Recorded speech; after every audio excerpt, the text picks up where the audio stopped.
Okay then, so we've seen how to store different data or values in variables. We saw that in the last video, but at the minute all of those different values were just numbers. We did things like an age, a year, or points, or a score. They were all numbers, right? And that is just one data type in JavaScript. Now in JavaScript we work with many different data types. There's 7 in total. They're all listed here and they all have their own unique properties and the things that they can do. So we're going to have a quick run through of all of them now, but as we go into the course we'll be looking at each one in much more detail and using them all as we go through them. So then first of all, numbers. We've seen them in action already. Things like 1, 2, 3, 100 or 3.14, even decimals like this. They are all of the number type. The next one right here, this is a string, and strings are basically a series of characters in single or double quotes, like a sentence or some kind of email, like this, okay? The next one, booleans over here. They are a special logical true or false value, not in quotes. They're not strings, and we use these for evaluating conditions.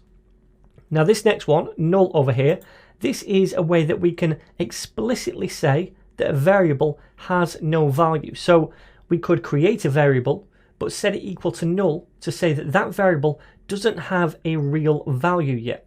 Okay, now it's closely related to undefined here, but the difference is undefined is a type that's given to variables automatically by the browser that have not yet been defined. So these are both empty values, but this one right here, null, we explicitly set to a variable. This one is automatically given to variables when they're not yet defined. Does that make sense? Okay, so the next type, this object thing right here, these are more complex data structures which can have multiple different properties and functions, meaning they can perform various different things.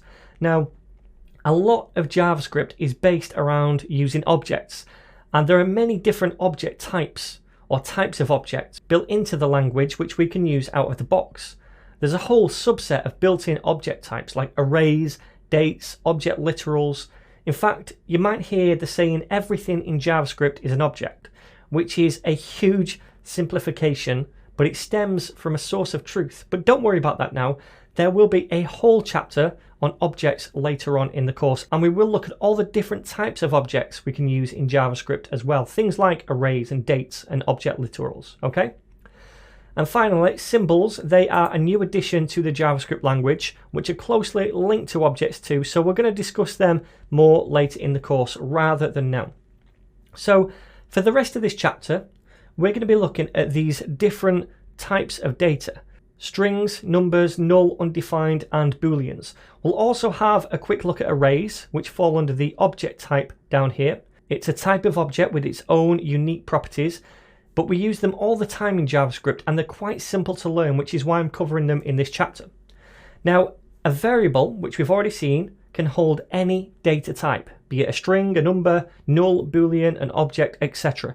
We don't have to explicitly say what type of variable it will store or what type of data it will store. And we can override a variable with a different type too, meaning if we make a variable and store a string in it to begin with, we can override it later on if we use the let keyword, that is, with a number. Okay, so we can change the type of variables. And for that reason, JavaScript is known as a loosely typed language, in contrast to a strongly typed language like Ruby or Python. Now, I don't want you to feel overwhelmed with all the different types or think you have to remember them all. Don't focus on that, because the more you code with JavaScript, it's going to come naturally to you over time. And we're going to be referring back to this type chart anyway throughout the course to reinforce your understanding of them. The last thing I want to do is scare you off, so as long as we have that idea of types simmering in the background, that is more than good enough for now.